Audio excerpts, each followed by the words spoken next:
welcome back to Raising the Pauls. This is day 4 of our marriage series here on the channel. We're just going to dive right in to my tip number 4 for growing your marriage even stronger. You may be wondering, why am I in the kitchen? Yes, the scenery has changed a bit, and this is a clue to my 4th tip. So we've been talking here on the channel about what we can do to really grow stronger and closer in our marriage. I have already shared 3 tips. If you want to go back and check those out, I highly recommend it. This tip involves food, so that's why I'm in the kitchen. Now, my 4th tip is prioritizing healthy meals for your family, as well as learning to cook. And really, I had to learn how to cook when I got married. I didn't have much of an interest in it when I was younger. Once I got married, it was my turn to learn. It really helped because, like I mentioned before, my husband's love language is food. And so the way to his heart was me learning to cook. I'm not the best cook. He likes to brag on me, which makes me feel good, but I'm not the best cook. I've just learned what works for us, and I've learned to prioritize what he wants and what my family wants, and prioritize their health as well. Because like I mentioned in the previous videos, my job as the helper and his wife is to add value to him. So it makes me think about the Proverbs 31 woman. Let's check that out. Okay. So while I was thinking about this tip for today, I was thinking about how learning to cook really helped add value to my marriage because they have to eat. Your family has to eat. Learning to cook and be intentional with the meals that I provide him, he knew that I was being intentional about taking care of his needs. Now, like I mentioned before, as the woman, I feel it's my job to be his helper. And while he gets to be a helper to me as well and provide and protect, he also enjoys being taken care of, as most spouses probably do. And why this tip is important, I want to go back to the Bible because this series is based around biblical principles in the Bible because I am a woman of faith, and following God has been one of the first things that really helped my marriage, and pursuing him before pursuing my spouse. So when I was reading over Proverbs 31 and the price of a virtuous woman. Who can find a virtuous woman? For her price is far above rubies. The heart of her husband doth safely trust in her, so that he shall have no need of spoil. She will do him good and not evil all the days of her life. She seeketh wool and flax, and worketh willingly with her hands. She is like the merchant's ships. She bringeth her food from afar. She riseth also while it is yet night, and giveth meat to her household, and a portion to her maidens. The value of a virtuous woman, a woman who looks well to the ways of her household. When I apply it to marriage, I think of her intentions behind getting up early and setting herself for the day and not letting the day rule her.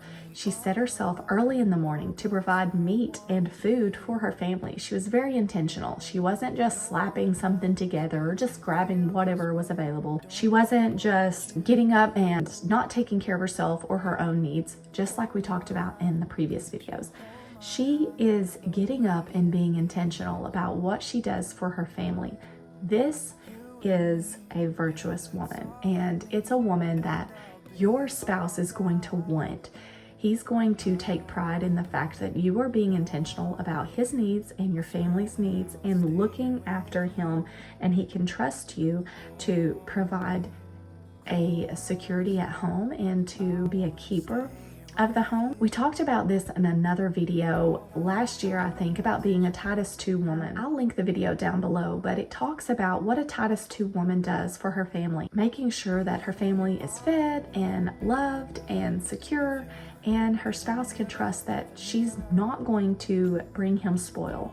So just like it says here in Proverbs 31, the heart of her husband safely trusts in her, that he shall have no need of spoil. He doesn't have to worry about what she's doing. He doesn't have to worry about her intentions. He doesn't have to worry about whether or not she's going to take care of him. he knows that he can trust her to take care of him. And that's where I want to talk about being intentional with cooking and providing meals for your family. I get it. There's busy seasons in life when you just need to put something very quick on the table and something that doesn't take a lot of work or mental energy.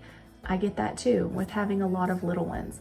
And some ways that I'm intentional about providing meals for my family, I have a calendar right here that I would write down every meal we're gonna have.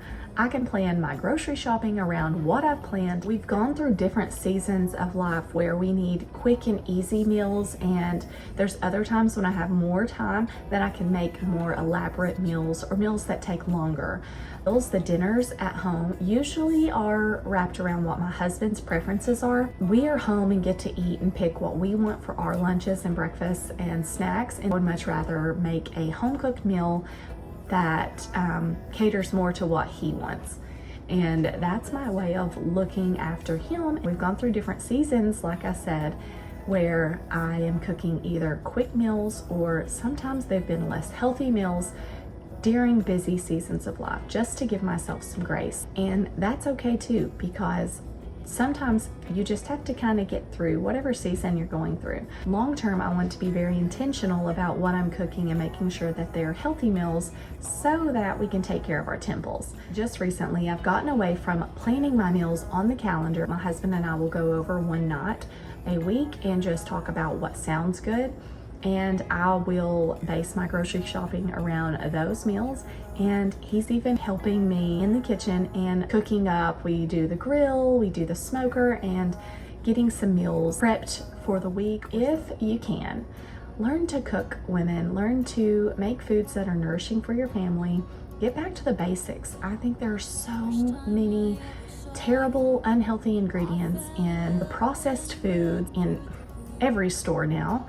And my tip for that is to check labels. Check your ingredient labels. If there is a whole paragraph of things you don't even know how to pronounce, it's probably not going to be good for you. We want to know what we're putting into our bodies. Keep it as simple as you can. Get back to the basics. Go back to old-fashioned cooking if you need to. Experiment. Make it fun. Don't feel like it's drudgery and that woe is me and another thing to do. Women, be empowered that you hold the key to making your family life and marriage better. Go to the Lord first and foremost. I'm only offering tips that have helped me in my journey in hopes of helping you on your journey as well. And don't forget to come back for tip number 5 on this 7-day marriage series here on Raising the Pauls. Also, if you haven't already checked in my community tab, I share a poll so that you can please vote and see what series you would like to see next. That way I can know what to put out for you. Your challenge is to ask your husband what he would like, what's something special you could cook for him this week, learn a new recipe, and share down below what you plan to do. If you do it, share how it went. I would love to hear. Please don't forget to like and subscribe and share the video with somebody that may need help as well. And thank you for all of your support here on Raising the Pauls. I'll see you next time.